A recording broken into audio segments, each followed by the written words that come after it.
দর্শক, তারেক রহমান বিএনপির ভারপ্রাপ্ত চেয়ারম্যান, তিনি কেন দেশে ফিরতে পারছেন না? এই যে ধোঁয়াশা তৈরি হয়েছে, সেই ধোঁয়াশার ভেতরে একেবারে গভীরে ঢোকার চেষ্টা করেছে এবার বিবিসি বাংলা। ব্যাপারটা খুবই আশঙ্কার, ব্যাপারটা খুবই উদ্বেগের। কারণ একটি দলের প্রধান, তিনি বিদেশে অবস্থান করছেন, যে কোনো কারণেই হোক তিনি দীর্ঘদিন বিদেশে রয়েছেন, কিন্তু মায়ের চরমতম একেবারে শেষ সময়ে মায়ের শিয়রের পাশে এসে বসতে পারছেন না, দাঁড়াতে পারছেন না। প্রতিবন্ধকতাটা কোথায় সেটা খোঁজার চেষ্টা করেছে বিবিসি বাংলা, এবং এই রিপোর্টটা ব্যক্তিগতভাবে আমার খুবই পছন্দ হয়েছে। বিবিসি একেবারে ভেতরে ঢুকে এর কারণ অনুসন্ধানের চেষ্টা করেছে। বিবিসি বাংলার এই অনুসন্ধান করা কারণটা যদি সত্য হয়, তাহলে তারেক রহমানের দেশে ফিরতে সত্যি সত্যিই আরও অনেক সময় লাগবে। নির্বাচনের আগে তার পক্ষে কোনোভাবেই ফেরা সম্ভব হবে না। নির্বাচন পরবর্তী সময়ে যদি বিএনপি সরকার গঠন করে, তারপরে হয়তো তিনি ফেরার মতো পরিবেশ খুঁজে পাবেন। কি বলছে বিবিসি, চলুন একটু জেনে দেখি এই ভিডিওতে। থাকবেন পলিটিক্স টিভির নিয়মিত আয়োজনে। দর্শক, বলছিলাম তারেক রহমানের ফেরা না ফেরা সংকটটা কোথায়। তারেক রহমান ফেসবুক স্ট্যাটাস দিয়ে একটা সংকটের বার্তা দিয়েছিলেন, এবং তিনি বলেছিলেন যে তার ফেরাটা তার একক ইচ্ছার উপরে নির্ভর করছে না। আবার তিনি এটাও বলেছিলেন যে এর চাইতে বেশি এখানে বলাও সম্ভব নয়। তার মানে একটা বড় গ্যাড়াকলে আটকে গেছেন তিনি। কিন্তু সেই গ্যাড়াকলটা কি অনুসন্ধান করেছে বিবিসি। সেই অনুসন্ধানের তারা শিরোনাম দিয়েছে এমন, তারেক রহমানের বাংলাদেশে ফিরতে বাধা কোথায়। এই শিরোনামটা দিয়ে তারা যে বিস্তারিত খবরে যেটা বলছে সেটা হচ্ছে যে বিএনপির ভারপ্রাপ্ত চেয়ারম্যান তারেক রহমান এখনই দেশে ফিরতে পারছেন না। বিষয়টি নিয়ে রাজনৈতিক অঙ্গনে নতুন করে জল্পনা কল্পনার সৃষ্টি হয়েছে। মায়ের গুরুতর অসুস্থতার মধ্যেও দেশে ফেরার বিষয়ে সিদ্ধান্ত নেওয়ার সুযোগ অবারিত ও একক নিয়ন্ত্রণাধীন নয়, তার নিজের ফেসবুক পোস্টে এমন মন্তব্যকে কেন্দ্র করে প্রশ্ন উঠেছে। তারেক রহমানের দেশে ফেরা বাধাগ্রস্ত হচ্ছে কোথায়, কার হাতে এই নিয়ন্ত্রণ, বিএনপির অবস্থান কি, এ বিষয়ে এক সংবাদ সম্মেলনে প্রশ্ন করা হলে মির্জা ফখরুল ইসলাম আলমগীর তিনি বলেছেন তারেক রহমানের ফেসবুক স্ট্যাটাসেই এটার ব্যাখ্যা রয়েছে, এ বিষয়ে আর বেশি কিছু বলার নেই। আবার তিনি এ মন্তব্যও করেছিলেন যে তারেক রহমানের ফেরাতে কোনো সমস্যা তিনি দেখছেন না। একই দিন অন্যদিকে তারেক রহমানের ফেসবুক স্ট্যাটাসের কয়েক ঘন্টা পর বিকেলে সরকারের প্রেস সেক্রেটারি তিনি বলেছিলেন যে এ ব্যাপারে সরকারের তরফ থেকে কোনো বিধি নিষেধ নেই। তাহলে সিদ্ধান্তহীনতার পেছনে কি আছে? বিবিসির অনুসন্ধানে কি পাওয়া গেছে? অক্টোবরের শুরুতে এক সাক্ষাৎকারে তারেক রহমান দ্রুত দেশে ফিরে নির্বাচনে অংশ নেওয়ার কথা বলেছিলেন। দলের নেতারাও জানিয়েছিলেন তিনি নভেম্বরে দেশে ফিরবেন, কিন্তু মাস শেষ হওয়ার আগ মুহূর্তে নিজের ফেসবুক পোস্টে তিনি নিজেই জানান তার ফেরাটা নিজের নিয়ন্ত্রণের মধ্যে নেই। এই পরিস্থিতিতে আলোচনায় এসেছে পুরনো বিতর্কিত -2 ফর্মুলা। রাজনৈতিক মহলে অনেকে মনে করছেন তারেক রহমানের সাম্প্রতিক মন্তব্যে ইঙ্গিত পাওয়া যাচ্ছে প্রভাবশালী মহলের কোনো অজানা প্রভাব তার দেশে ফেরা দীর্ঘায়িত করছে। কোন সেই প্রভাবশালী? বিদেশি প্রভাবের আভাস এখানে মিলছে, সেটা বলছে বিবিসি। বিএনপির কিছু সূত্র বলছে তারেক রহমানের দেশে ফেরা নিয়ে কোনো শক্তিশালী দেশের আপত্তি থাকতে পারে। সেই শক্তিশালী দেশ কারা, কে বা কারা? একটা দেশ নাকি একাধিক দেশ? তবে কোন দেশ এবং কি কারণে আপত্তি তা নিশ্চিত করতে পারেনি বিএনপির কেউ। রাজনৈতিক বিশ্লেষক মহিউদ্দিন আহমেদ মনে করেন তারেক রহমানের বক্তব্য স্পষ্ট ইঙ্গিত দেয় যে তার দেশে আসার বিষয়টি একক সিদ্ধান্ত নয়। তিনি উল্লেখ করেন বাংলাদেশের রাজনীতিতে যুক্তরাষ্ট্র ও ভারতের অবস্থান গুরুত্বপূর্ণ। দুইটা দেশের নাম পাওয়া গেল, যুক্তরাষ্ট্র এবং ভারত। এই দুই দেশের নীতিগত অবস্থান পরিবর্তন ছাড়া তারেক রহমানের ফেরাতে ঝুঁকি রয়েছে বলছেন মহিউদ্দিন আহমেদ। উইকিলিক্সের ফাঁস হওয়া প্রতিবেদনে তারেক রহমানের বিষয়ে যুক্তরাষ্ট্রের আপত্তির বিষয়টি সামনে এসেছিল, এবং যে যাই বলুন না কেন ভারত ও যুক্তরাষ্ট্রের নীতির পরিবর্তন না হলে তারেক রহমান দেশে ফিরবেন কোন ভরসায়? এটা একটা গুরুত্বপূর্ণ প্রশ্ন, যে ভারত এবং যুক্তরাষ্ট্রের নীতি যদি পরিবর্তিত না হয় তাহলে ভরসাটা কোথায় পাবেন তারেক রহমান, সেই কথা বলছে বিবিসি। বাংলাদেশের রাজনীতি অনেকটাই নির্ভর করে ভারত এবং যুক্তরাষ্ট্রের চাওয়ার উপরে। মহিউদ্দিন আহমেদ আরও বলেন 1-11 পর্বে প্রকৃত লক্ষ্য ছিল -4, শেখ হাসিনা ও তার পরিবারের ইতিমধ্যে ক্ষমতা তারা হারিয়েছে। খালেদা জিয়া অসুস্থতার কারণে নিষ্ক্রিয়, ফলে আলোচনায় এখন তারেক রহমানের অবস্থানই সবথেকে গুরুত্বপূর্ণ। তার মানে হচ্ছে যে শেখ হাসিনা তার পরিবার, খালেদা জিয়া তার পরিবার, এই -4 এই মেকানিজমটা চলছে বলে মহিউদ্দিন আহমেদ মনে করেন। এছাড়া 2007-08 সালে সেনা সমর্থিত তত্ত্বাবধায়ক সরকারের সময়ে তারেক রহমানের পক্ষ থেকে রাজনীতিতে না জড়ানোর একটি অঙ্গীকার বা মুসলেকার কথাও নানা সূত্রে উঠে আসে বারবার। বিএনপির প্রয়াত স্থায়ী কমিটির সদস্য ব্যারিস্টার মওদুদ আহমেদ তার কারাগারে কেমন ছিলাম 2007-08 বইতে লিখেছেন, এমনও হতে পারে তিনি অর্থাৎ খালেদা জিয়া জেনারেলদের সঙ্গে এই সমঝোতা করেছিলেন যে তারেক রহমান আপাতত নিজেকে রাজনীতিতে জড়াবেন না এবং এই মর্মে তারেক রহমান কোনো সম্মতিপত্রে স্বাক্ষরও দিয়ে থাকতে পারেন। মওদুদ আহমেদ বিএনপির নেতা, তিনি তার বইতে এই কথাটা লিখে গিয়েছেন। এটা একটা গুরুত্বপূর্ণ ব্যাপার, অর্থাৎ খালেদা জিয়াই একটা সমঝোতা করেছেন হয়তো যে তারেক রহমান আর রাজনীতিতে জড়াবেন না এবং এই ধরনের একটা মুসলেকাও দিয়েছেন।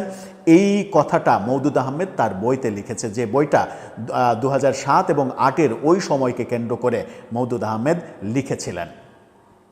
আইনি বা নিরাপত্তাজনিত বাধা নেই এই কথা বলছে বিবিসি। বলছে শেখ হাসিনা সরকার পতনের পর গত 15 মাসে তার সব মামলার নিষ্পত্তি হয়ে গেছে, সুতরাং মামলা জট কিন্তু আর নেই। নিরাপত্তার জন্য বুলেট প্রুফ গাড়ি ও অস্ত্রের লাইসেন্সের আবেদনও সংবাদ মাধ্যমে এসেছে। দৃশ্যমান আইনি ও নিরাপত্তাজনিত কোনো বাধা নেই, অর্থাৎ তারেক রহমানের বিরুদ্ধে যত মামলা ছিল সব মামলায় তাকে খালাস দেওয়া হয়েছে।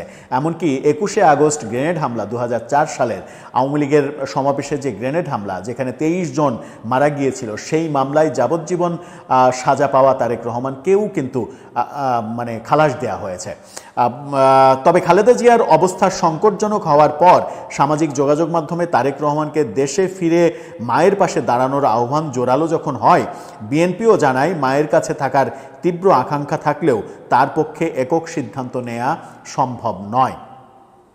নির্বাচন ঘিরে নতুন ইঙ্গিতের কথা বলছে বিবিসি বাংলা। বলছে বিএনপির কয়েকজন নেতা ইঙ্গিত দিয়েছেন, ত্রয়োদশ জাতীয় সংসদ নির্বাচনের তফসিল ঘোষণা হলে পরিস্থিতি যাই হোক না কেন দেশে ফিরবেন তারেক রহমান এবং তিনি নেতৃত্ব দেবেন নির্বাচনী প্রচারের। প্রশ্নটি তাই এখনও স্পষ্ট নয় তারেক রহমানের দেশে ফেরা আটকে আছে ঠিক কোথায়। বিএনপি বলছে রাজনৈতিক বাস্তবতার কিছু সংবেদনশীল বিষয় প্রকাশ করা সম্ভব নয়। খুবই গুরুত্বপূর্ণ কথা, যে রাজনীতির অভ্যন্তরের অনেক কিছু থাকে খুবই সংবেদনশীল ব্যাপার, সেগুলো বাইরে বলা যায় না। সেরকম কিছুই হয়তো তারেক রহমানের বেলায় রয়েছে। আবার সরকার বলছে তাদের দিক থেকে কোনো বাধা নেই। আজকে পররাষ্ট্র উপদেষ্টা বলেছেন যে ট্রাভেল পাস চাইলে আমি একদিনের মধ্যেই দিতে পারি, আমাদের তরফ থেকে কোনো সমস্যা নেই। ফলে দেশ জুড়ে জোরালো হয়ে উঠেছে একটাই প্রশ্ন, তারেক রহমানের দেশে ফেরা কোন শক্তির নিয়ন্ত্রণে এবং কবে কাটবে এই অনিশ্চয়তা।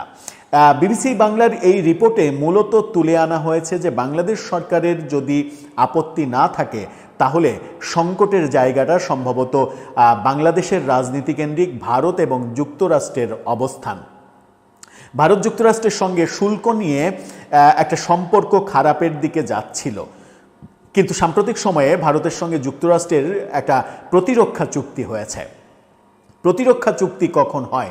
যখন দুই দেশ অনেক বেশি ক্লোজ হয়, অনেক বড় বন্ধুত্বের জায়গায় আসে। তার মানে হচ্ছে যে ভারত এবং যুক্তরাষ্ট্রের মধ্যে যে দূরত্ব তৈরি হয়েছিল তার চাইতে বেশি গভীরতা তৈরি হয়েছে এই প্রতিরক্ষা চুক্তির মাধ্যমে।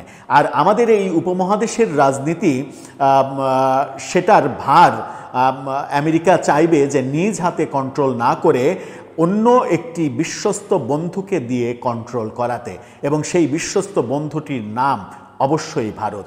সেই ক্ষেত্রে বাংলাদেশের রাজনীতিতে ভারত এবং যুক্তরাষ্ট্র একটা বড় এক্স ফ্যাক্টর। যুক্তরাষ্ট্র এবং ভারত এই দুই দেশ যদি বাংলাদেশের রাজনীতির নিয়ন্ত্রণ রেখায় দাঁড়িয়ে থাকে তাহলে তাদের সিগন্যাল না আসা পর্যন্ত তারেক রহমান অবভিয়াসলি বাংলাদেশে নিজেকে কি বলবো যে নিরাপদ মনে করবেন না। নিরাপদ মনে না করার কারণে তিনি ফিরতে পারবেন না, এরকম ইঙ্গিত একেবারে স্পষ্টভাবে দিচ্ছে বিবিসি। আবার বিবিসির এই কথাটাও খুবই গুরুত্বপূর্ণ, সেটা হচ্ছে যে উইকিলিক্সের যে তথ্য ফাঁস, সেই তথ্য ফাঁসটাও কিন্তু একটা বড় ব্যাপার, যেখানে তারেক রহমান সম্পর্কে আমেরিকার একটা রেড সিগন্যাল ছিল, যেটা পরবর্তীতে জানা গেছে।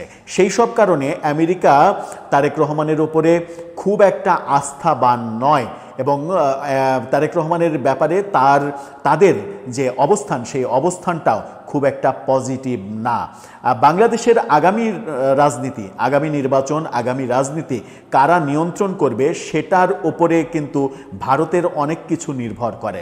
সুতরাং ভারত আমেরিকাকে চাইবে কাছে নিয়ে, আমেরিকা দুজন মিলে বাংলাদেশের রাজনীতিতে অন্তত কিছুটা নিয়ন্ত্রণ রাখতে চাইবে সার্বক্ষণিকভাবে। সেই চাওয়াটা ভারত নিজের স্বার্থেই চাইবে, এটাই সত্য। আমরা অস্বীকার করলেও এটাই নিয়তি যে আমাদের দেশটা এমন একটা ভৌগোলিক অবস্থানে, যার চতুর্পাশে ভারত, একপাশে, চতুর্পাশে বলা ঠিক না, একপাশে সমুদ্র, বাকি পুরোটাই হচ্ছে ভারত, তিন পাশে ভারত। সুতরাং এরকম একটা প্রতিবেশীকে ওভারটেক করে, ওভারলুক করে, বাইপাস করে বাংলাদেশের অনেক কিছু করা সম্ভব নয়। এবং সাম্প্রতিক সময়ে বাংলাদেশে যে ভারত বিরোধী রাজনীতি হয়েছে, এবং আরও ব্যাপার হচ্ছে তারেক রহমান সম্পর্কে ভারতের অবস্থান পজিটিভ করতে হলে বিএনপির যে অবস্থাটা গত 15-16 মাসে অবস্থানটা হওয়া উচিত ছিল, সেটা হচ্ছে ভারত বিরোধী নীতি থেকে বেরিয়ে আসা। যেটা আমরা কলকাতার দৈনিক এই সময়ের সাক্ষাৎকারে মির্জা ফখরুল ইসলাম আলমগীরকে বলতে শুনেছিলাম, যে আবার সেই দিন ফিরে আসুক যখন আমরা কলেজ স্ট্রিটে, যে কলকাতার কলেজ স্ট্রিটে গিয়ে মেলায় যেতাম, বই কিনতাম, ফুচকা খেতাম, সেই পরিবেশটা আমরা আবার ফিরে পেতে চাই। এই কথাগুলো কিন্তু একেবারে ফ্লুয়েন্টলি তিনি বলেছিলেন, অর্থাৎ ভারত বিদ্বেষের ব্যাপারটা তাদের মধ্যে নেই, এটা প্রকাশ করার চেষ্টা করেছিলেন। কিন্তু সেই সাক্ষাৎকার প্রকাশ হওয়ার পরে মির্জা ফখরুলের সমালোচনা এমনভাবে বাংলাদেশের বিভিন্ন রাজনৈতিক দলগুলো করতে শুরু করলো যে মির্জা ফখরুল বললেন যে না, আমি এই ধরনের কথা বলিনি। তার মানে হচ্ছে যে বিএনপি চাইলেও ভারত বিরোধিতার রাজনীতি থেকে বেরিয়ে আসতে পারছে না কিংবা পারেনি। গত 15-16 মাসে অন্যান্য বিভিন্ন পক্ষের যে চরম ভারত বিরোধিতা, সেখান থেকে বিএনপি যদি একটা নিউট্রাল অবস্থান নিতে পারত, যে আমরা ভারত বিরোধিতা নয়, আমরা প্রতিবেশীর সঙ্গে একটা বন্ধুত্বসুলভ সম্পর্ক রাখতে চাই, ভালো সম্পর্ক রাখতে চাই, সেই বার্তাটা বিএনপি যদি ভারতকে দিতে পারত, তাহলে হয়তো ভারতের বিএনপি সম্পর্কে এবং তারেক রহমান সম্পর্কে একটা পজিটিভ ধারণা তৈরি হতো, যেটার ফলে আমেরিকা এবং ভারতের জোট এই ব্যাপারটাতে নেগেটিভ অবস্থানে যেতে পারত না। যে নেগেটিভ অবস্থান বিবিসি বাংলা ইঙ্গিত দিচ্ছে, যে যুক্তরাষ্ট্র এবং ভারতের নেগেটিভ অবস্থানের কারণেই তারেক রহমান নিরাপদ বোধ করছেন না বাংলাদেশে ফেরাটা, এবং সেই কারণে তার নির্বাচনের আগে ফিরে আসাটা, বিএনপি নেতারা যতই বলুন নির্বাচনের তফসিল ঘোষণা করলে তিনি ফিরে এসে নির্বাচনের ক্যাম্পেইন করবেন, সেটা যে সহজ নয়, সেটা যে একটা বড় বন্ধুর পথ, সেটা কিন্তু তারেক রহমানের গতকালকের ফেসবুক পোস্টে বোঝা গেছে। বিবিসির এই প্রতিবেদনটাই যে বেদবাক্য হবে এমন না। বিবিসির এই প্রতিবেদনে তারা যে ব্যাপারটা বোঝাতে চেয়েছে সেটা ভুলও হতে পারে, সেটা মিথ্যাও হতে পারে, কিন্তু আপাত দৃষ্টে বিবিসির এই প্রতিবেদনটাতে আমার মনে হয় যে কোনো না কোনো একটু বাস্তবতা রয়েছে। এই বাস্তবতাকে অস্বীকার করার উপায় বোধহয় খুব একটা নেই। দর্শক, আপনার কি মনে হয়, বিবিসি কি ঠিক জায়গায় নক করতে পেরেছে? গত রাতটা আমি মনে করি আমাদের দেশের জন্য একটা ভয়ঙ্কর রাত গিয়েছে। গত রাতে আমরা দেখেছি শরীফ ওসমান হাদি, ওনার যে মৃত্যুর সংবাদটা, এটা আমাদের দেশে এসেছে এবং এটা নিয়ে নানা কিছু হয়েছে। প্রধান উপদেষ্টা নিজে শরীফ ওসমান হাদির মৃত্যুর সংবাদ জাতির উদ্দেশ্যে জানিয়েছেন, এবং তার পরপরে আমরা দেখেছি সারা দেশে একটা তুলকালাম কাণ্ড ঘটে গেছে। এবং যে কাণ্ডগুলো ঘটেছে, এটা কি শরীফ ওসমান হাদির মৃত্যুর জন্য শোক? শরীফ ওসমান হাদির মৃত্যুর জন্য এটা কি ক্ষোভ? এবং শরীফ ওসমান হাদি ইন্তেকাল করেছেন তার আত্মার মাগফিরাত কামনার জন্য। এই ক্ষোভটা কি শরীফ ওসমান হাদির জন্য কোনো ইতিবাচক দিক? আমি যদি এটাকে ধর্মীয়ভাবে দেখি, এটা কি ভালো কিছু?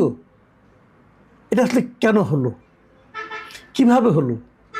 এটা কি স্বতঃস্ফূর্তভাবে হয়েছে, নাকি এটা পরিকল্পিতভাবে হয়েছে? কী কী হয়েছে আমি যদি সেটা দেখার চেষ্টা করি, সব মনে নেই, আমি কয়েকটা লিখেছি জাস্ট আপনাদেরকে একটু শেয়ার করার জন্য। শরীফ ওসমান হাদির মৃত্যুর সংবাদের পর যে ঘটনাগুলো সারা দেশে ঘটেছে, খুলনা ও চট্টগ্রামে ভারতের হাই কমিশনের কার্যালয়ে বাসভবনে হামলা হয়েছে। প্রথম আলো ও ডেইলি স্টারে ঢাকার প্রধান কার্যালয়ে ভাঙচুর এবং অগ্নিসংযোগ হয়েছে। ধানমন্ডি ৩২ নম্বরে আবারও অগ্নিসংযোগ ও ভাঙচুর হয়েছে। ছায়ানটের কার্যালয়ে ভাঙচুর এবং অগ্নিসংযোগ হয়েছে। ইন্দিরা গান্ধী কালচারাল সেন্টার ভাঙচুর এবং অগ্নিসংযোগ হয়েছে। উত্তরাতে ৩২টি দোকান ভাঙচুর ও আওয়ামী লীগের নেতার বাড়িতে অগ্নিসংযোগ হয়েছে। রাজশাহীতে ডেইলি স্টার প্রথম আলোর কার্যালয়ে ভাঙচুর হয়েছে। ধর্ম অবমাননার অভিযোগ এনে ময়মনসিংহে ভালুকার দিকে এক হিন্দু যুবককে গাছে ঝুলিয়ে পিটিয়ে হত্যা করে লাশে আগুন দিয়ে দেওয়া হয়েছে। চট্টগ্রামের প্রয়াত মহিউদ্দিন চৌধুরীর বাসায় আবারও অগ্নিসংযোগ ও ভাঙচুর হয়েছে। সাবেক মন্ত্রী বীর বাহাদুরের বাড়িতে অগ্নিসংযোগ হয়েছে। নিউ এজের সম্পাদক নুরুল কবিরের উপর হামলা হয়েছে।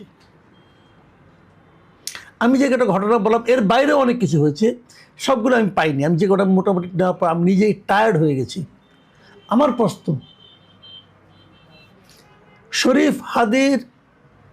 শরীফ ওসমান হাদির মৃত্যু, মর্মান্তিক মৃত্যু, তার পর আমাদের জাতির জন্য, আমাদের দেশের জন্য, যারা তাকে ভালোবাসেন তাদের জন্য সবচেয়ে গুরুত্বপূর্ণ কাজ কোনটি ছিল?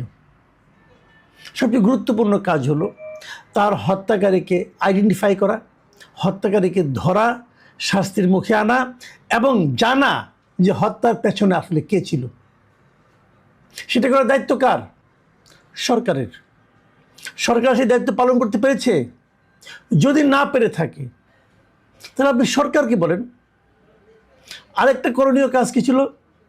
তার আত্মার মাগফিরাত কামনা করে আল্লাহর কাছে দোয়া করা উচিত ছিল। আপনারা তার কোনোটাই করেননি। আপনারা এই আকামগুলি করেছেন। এগুলোর সঙ্গে শরীফ ওসমান হাদির মৃত্যুর কী সম্পর্ক আছে? শরীফ ওসমান হাদির মৃত্যুর প্রতিকারের সঙ্গে কী সম্পর্ক আছে? আপনারা প্রথম আলো জ্বালিয়ে দিতে পারেননি। যদি জ্বালিয়ে দিতেন পুরাটাই, তাহলে কি শরীফ ওসমান হাদির মৃত্যুর ওনার আত্মাকে শান্তি পেত?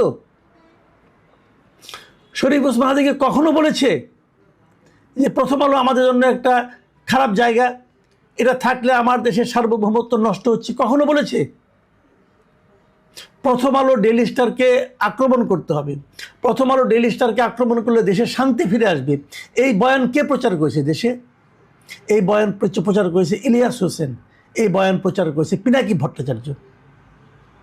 আপনারা সবাই পিনাকি ভট্টাচার্যের অনুচর হিসাবে, তাদের পেইড কিনা আমি বলতে পারবো না, তার অনুচর হিসাবে আপনারা এই আকাম কুকামে লিপ্ত হয়েছেন।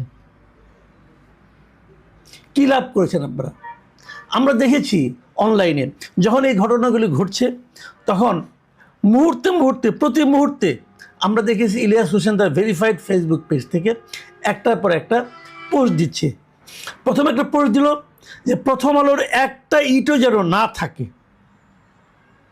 এটা দেওয়ার পর ঠিক 8 মিনিট পরে একটা পোস্ট দিল যে প্রথম আলোকে বাঁচাতে ওদের অফিসের সামনে সেনাবাহিনী আসলে ওদেরকে উচিত জবাব দেওয়ার জন্য অনুরোধ থাকলো। দেখুন কত বড় উস্কানি। তারপরে তার 12 মিনিট পরে একটা পোস্ট দিল যে প্রথম আলো ডান, ডেইলি স্টারে চলে আসেন, ভারতের আস্তানা এদেশে থাকতে দেওয়া হবে না, শাহবাগের সবাই এখন চলে আসেন। মানে প্রথম আলোর কাজ হয়ে গেছে, এখন আপনারা ডেইলি স্টারে আসেন, সেটাকে অ্যাটাক করতে হবে।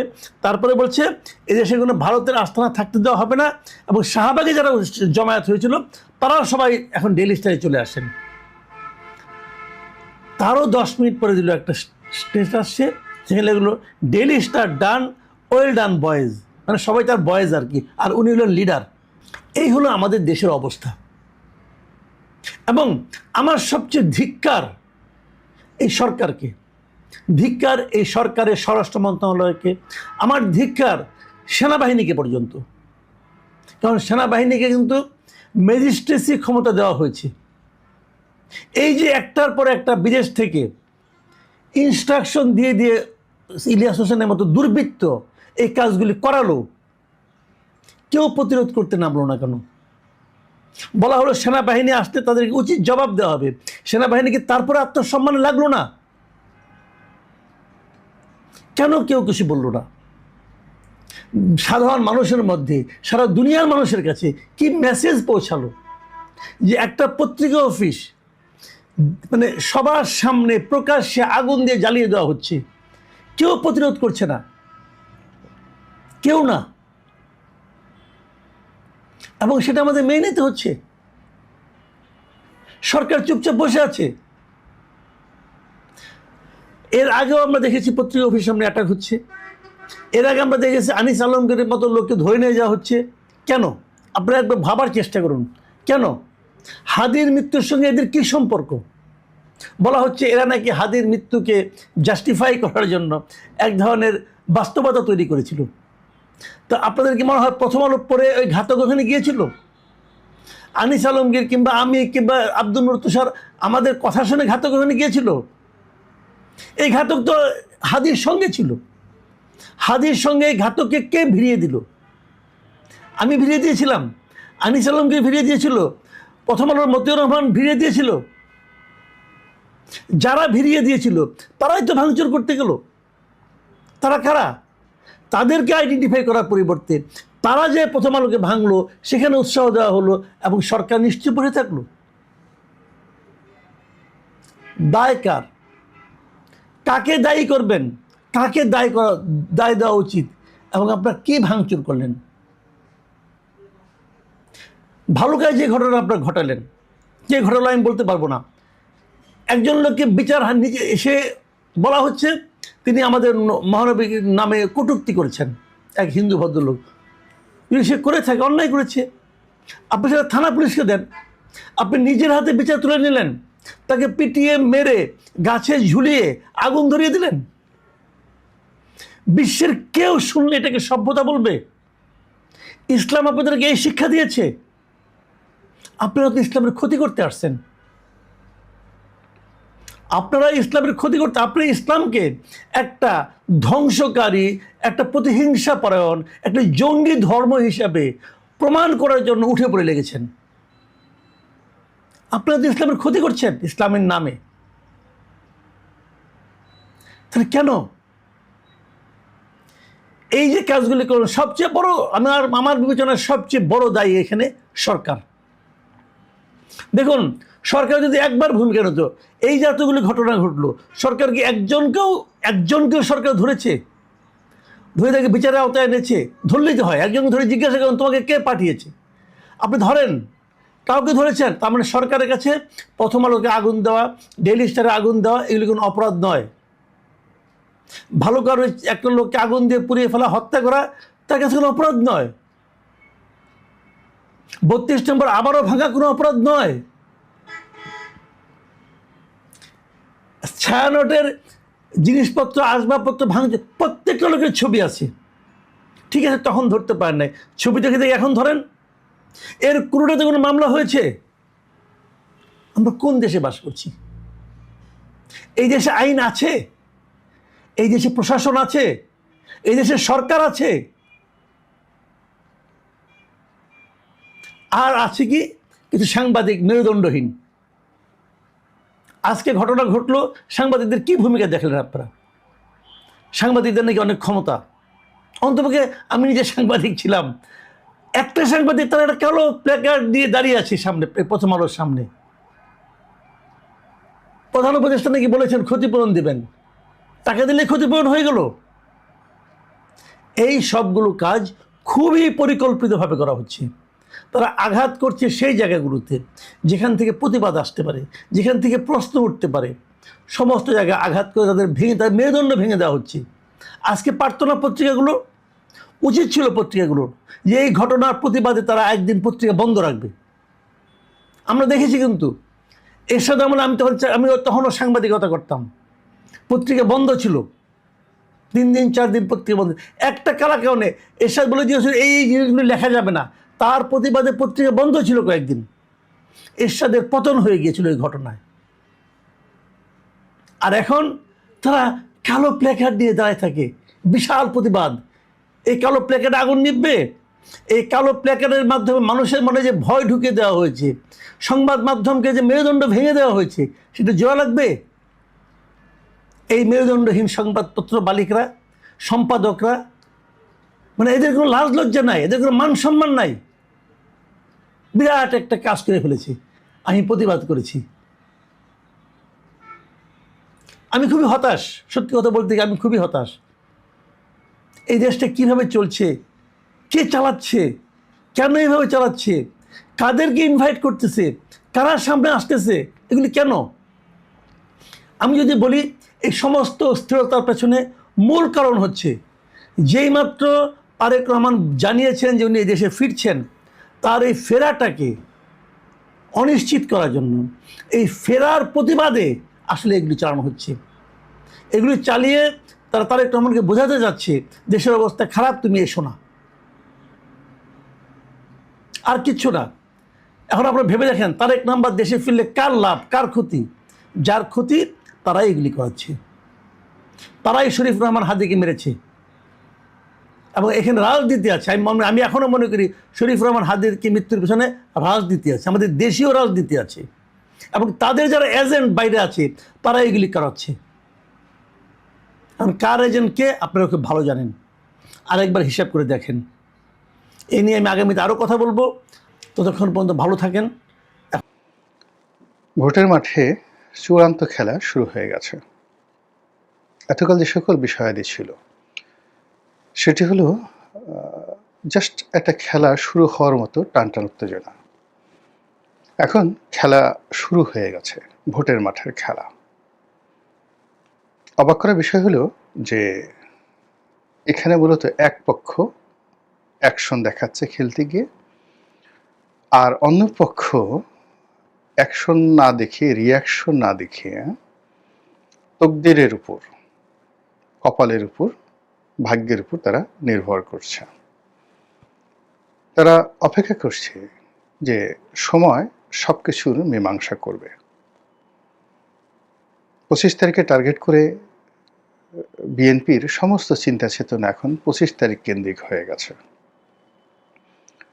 তারেক রহমান সাহেব দেশে আসবেন, তারপর 25, 26, 27 এই 3 দিন মোটামুটি তিনি ব্যস্ত থাকবেন সংবর্ধনা গ্রহণ করার জন্য। 28 তারিখ থেকে তিনি সিদ্ধান্ত নিতে পারবেন বা নেবেন। আর সেই 28 তারিখের মধ্যে তিনি সিদ্ধান্ত নেবেন। অনেকে চিন্তা করছেন যে যারা মনোনয়ন পেয়েছেন এটা বাদ হয়ে যেতে পারে। আবার অনেক আশা করছেন যে তারেক রহমান সাহেব দেশে আসলে তার মনোনয়ন হতে পারে। এই যে একটা আশা নিরাশার যে দোলাচল, এখানে কেউ কোনো অ্যাকশন দেখাচ্ছে না। একেবারে 25 তারিখের জন্য রুদ্ধ শ্বাসে তারা অপেক্ষা করছে। এই গেল একটা গ্রুপ। এখন পর্যন্ত তফসিল যে পর্যায়ে রয়েছে, সেই তফসিলের হিসাব অনুযায়ী মূলত ধরুন 29 তারিখে, ডিসেম্বর মাসের 29 তারিখে এই প্রার্থীটা মানে তাকে নমিনেশন পেপার জমা দিতে হবে, প্রার্থীতা কনফার্ম করতে হবে। তাহলে আমি যে হিসাব বললাম যে তারেক রহমান সাহেব যেদিন আসবেন ওই দিন 25শে ডিসেম্বর, তারপরের দিন বন্ধ। তো সব মিলিয়ে মানে যে অবস্থা, সেই অবস্থায় 28 তারিখের আগে ওনার পক্ষে অফিসে বসে কোনো সিদ্ধান্ত নেওয়া সম্ভব হবে না। আর যদি আপনি অলৌকিক কিছু না ঘটেন, তাহলে 28 তারিখে উনি সিদ্ধান্ত নিয়ে 29 তারিখে যে পদগুলোতে এখনো মনোনয়ন দেওয়া হয়নি, আর যেগুলোতে অনেক আশা করছেন যে তারেক রহমান সাহেব এসে এগুলো সব উল্টে দিবেন, তারেক রহমান সাহেব তারপরে ভোটার হবেন, ইলেকশন করবেন। সেক্ষেত্রে তাদের এই যে এক্সপেকটেশন বা তাদের যে ইলিউশন, কল্পনা, এই কল্পনাকে যদি বাস্তবে রূপ লাভ নিতে হয়, তাহলে 29 তারিখের যে তফসিল সেটি পেছাতে হবে।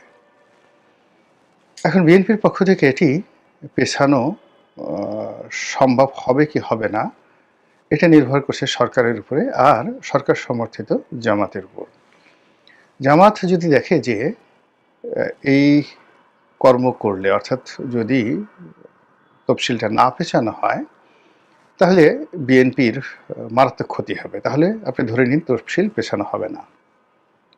বিএনপিকে তফসিল পেছানোর জন্য আন্দোলন করতে হবে, এবং এটা মানে বিএনপির জন্য একটা আত্মঘাতী সিদ্ধান্ত। তখন সবাই বলার চেষ্টা করবে যে আমরা তো তফসিল দিয়েছি তারেক রহমান সাহেবের কথা মতোই, আর এখন যেহেতু তারা পেছাতে চাচ্ছেন, তো কাজেই আমরা এখন পেছাবো 6 মাস।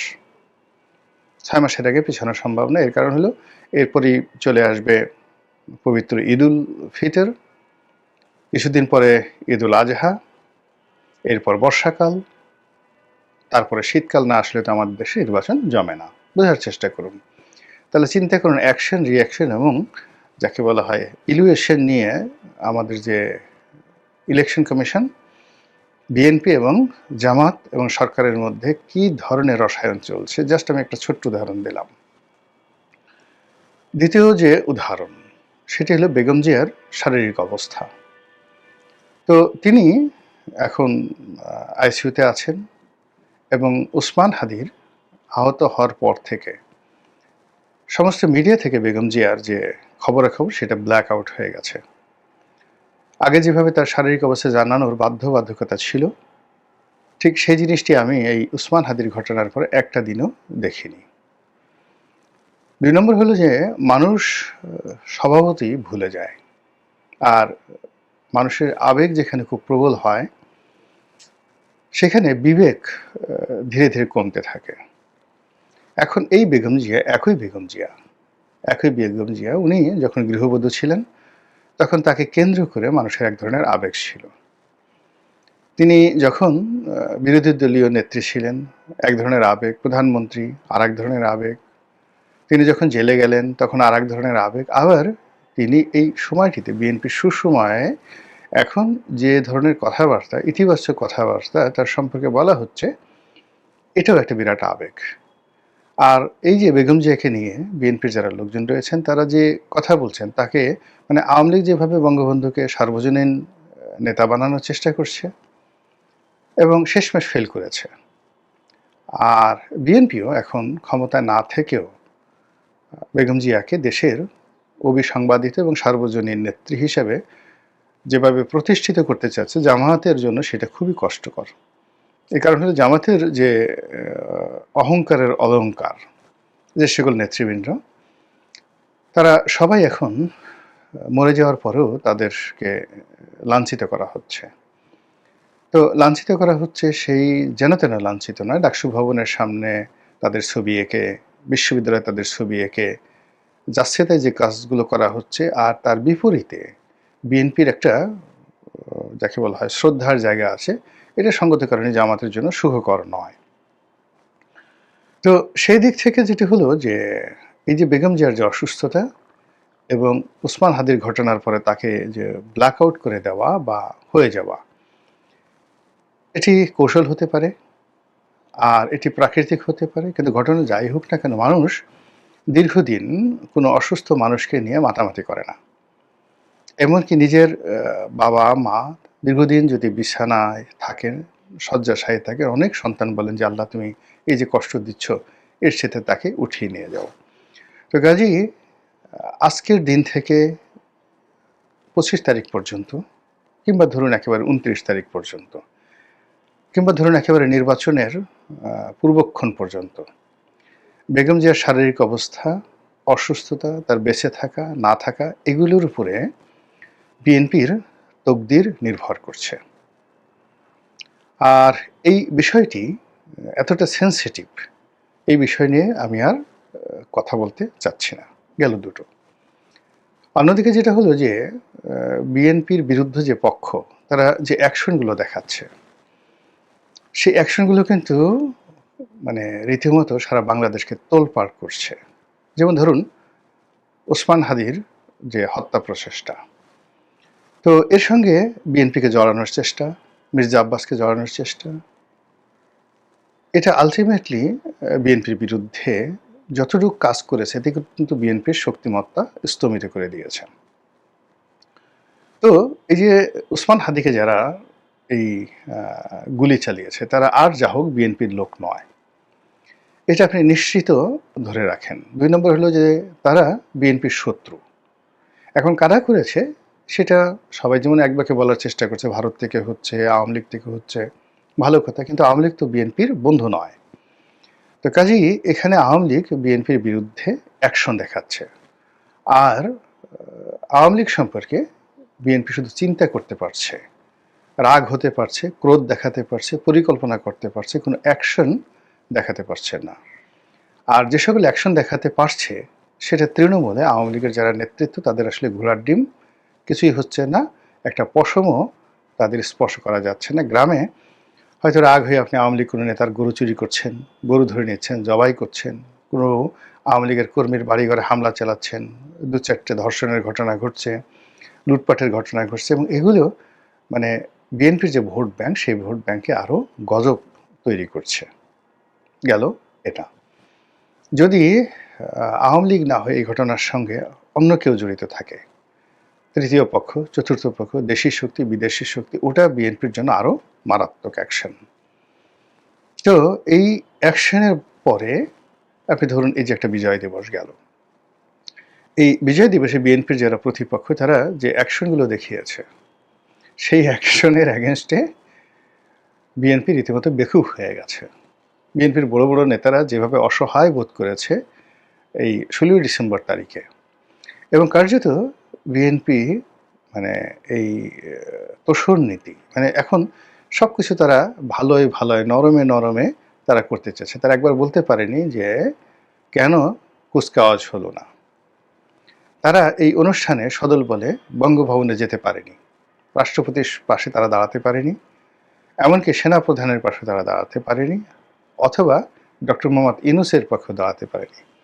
তারা অনেকটা কুলহারা রমণীর মতো হয়ে গেছে। তারা এনসিপির সঙ্গে যেতে পারছে না, জামাতের সঙ্গে যেতে পারছে না, আর একা একা জোরে জোরে হাত পিত্তেশও করতে পারছে না। অ্যাকচুয়ালি হোয়াট ইজ হ্যাপেনিং, কি ঘটছে বিএনপির মধ্যে, এটা নিয়ে আপনাকে কল্পনা করতে হবে। আপনি তাদের কোনো অ্যাকশন বা রিঅ্যাকশন দেখতে পারছেন না, আর প্রতিপক্ষ এখানে রীতিমতো অ্যাকশন দেখাচ্ছে। এরপরে যেটি সেটি হলো বিএনপির শীর্ষ অনেকগুলো নেতৃবৃন্দ রয়েছেন, তাদেরকে টার্গেট করা হচ্ছে। টার্গেট বলতে হাদির মতো কোনো টার্গেট নয়, কিন্তু হাদির মতো টার্গেট হতে পারে এই ভয় বিএনপির অনেক নেতার মধ্যে যে ঢুকে গেছে, এতে কোনো সন্দেহ নাই। ইতিমধ্যে বিএনপির একজন প্রার্থী নির্বাচনের প্রতিযোগিতা থেকে নিজেকে প্রত্যাহার করে নিয়েছেন, আর আরও অনেকে নির্বাচনী এলাকায় যাওয়া বন্ধ করে দিয়েছেন, অনেকে রাত বিরেতে চলা বন্ধ করে দিয়েছেন। কিছু লোক আমরা ফেসবুকে দেখতে পাচ্ছি একেবারে মানে তাদের মুখে হাসি নেই, সবাই নেতা আসবেন ২৫ তারিখ পর্যন্ত অপেক্ষা করছে। তো এটা একটা অ্যাকশন, প্রতিপক্ষের অ্যাকশন, সেই অ্যাকশনে একটা আতঙ্ক তৈরি হয়ে গেছে। ২ নম্বর হলো যে ধরনের সাইবার যুদ্ধ বিএনপি নেতাদের বিরুদ্ধে করা হচ্ছে, অনেকে এর দ্বারা আক্রান্ত হয়েছেন, অনেকে মেজাজ হারিয়ে ফেলছেন। বিশেষ করে মির্জা আব্বাস সাহেব তো সিরিয়াস মেজাজ হারিয়ে ফেলেছেন। তো মির্জা আব্বাসের মতো আরও অনেকে, মির্জা ফখরুল সাহেব মেজাজ হারিয়ে ফেলেছেন, বিএনপির অনেক যারা নেতাকর্মী রয়েছেন তারাও মেজাজ হারিয়ে ফেলেছেন, অনেকে কথা বলতে চাচ্ছেন না, টেলিভিশন টকশোগুলোতেও ঠিক তাদের সেই উপস্থিতি দেখা যাচ্ছে না। তাদের যারা প্রতিপক্ষ তারা একতরফা গিয়ে সেখানে যে ন্যারেটিভগুলো তৈরি করছেন সেই ন্যারেটিভে বিএনপি সারা শরীর মানে জ্বলে যাচ্ছে।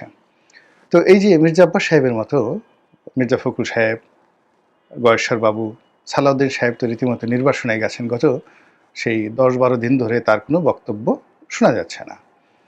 তারপর আপনার সেই আমির খসরু মাহমুদ চৌধুরী সাহেব, তারপর ইকবাল মাহমুদ টুকু সাহেব, অন্যান্য যারা সিনিয়র নেতৃবৃন্দ আছেন, ডক্টর মঈন খান, ওনাদের কারোরই বক্তব্য শোনা যাচ্ছে না। অথচ তারা যে কথা জানেন, বক্তব্য জানেন, আওয়ামী লীগ জামানাতেও কিন্তু তারা মানে শেখ হাসিনার মসনদ কাঁপিয়ে দিতেন বিভিন্ন রকম কথাবার্তা বলে।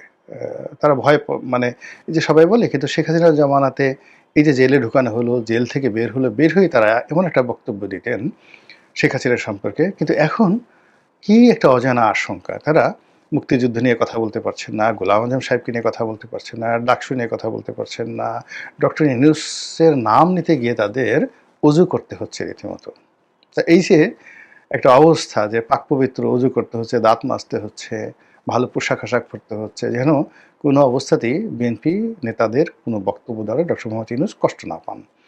তো এই যে একটা মানসিক চাপ, ভীষণ রকম একটা মানসিক চাপ, এটার যে রসায়ন, সেই রসায়নে বিএনপি আপনি নুয়ে পড়ছে। এটা ফলভারে নয়, আপনি নুয়ে পড়েছে। এখন সব নুয়ে পড়া, যেটিকে বলা হয় মুতাওয়াজ্জু। তো মুতাওয়াজ্জু হওয়া মানে একটা নির্দিষ্ট দিন, ক্ষণ, ব্যক্তি, সময়ের উপর নির্ভর করা, এটাকে বলা হয় মুতাওয়াজ্জু আরবিতে। এই মুতাওয়াজ্জুর তারিখটা হয়ে গেছে 25 তারিখ, 25শে ডিসেম্বর তারেক রহমান সাহেবের আগমন। কিন্তু এই 25 তারিখ তো অনেক দূর। এখন বিএনপির জন্য 25 মিনিট খুবই গুরুত্বপূর্ণ। এই 25 মিনিটের মধ্যে অনেক কিছু ঘটে যেতে পারে। তো সেই জায়গাটাতে বিএনপি কোনো অ্যাকশন নিতে পারছে না, রিয়াকশন দেখাতে পারছে না, আর প্রতিপক্ষ একটার পর একটা অ্যাকশন দেখিয়ে যাচ্ছে।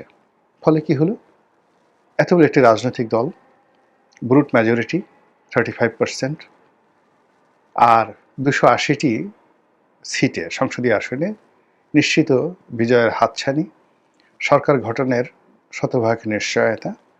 আর ঠিক সেই জায়গাতে যখন এইরকম একটা সম্ভাবনার উল্টো দিকে যখন এই আতঙ্কগুলো কাজ করে, তখন কেমন লাগে বলেন তো? যে কোনো মানুষেরই তো খারাপ লাগে। আমরা কি করতে পারি? দোয়া করতে পারি, তসবিহ তাহলিল করতে পারি। যেহেতু বিএনপি অ্যাকশন দেখাচ্ছে না, আমরা কি করে অ্যাকশন দেখাবো? মহান আল্লাহ আমাদের সবাইকে হেদায়েত দান করুন এবং হেকমত দান করুন। আসসালামু আলাইকুম।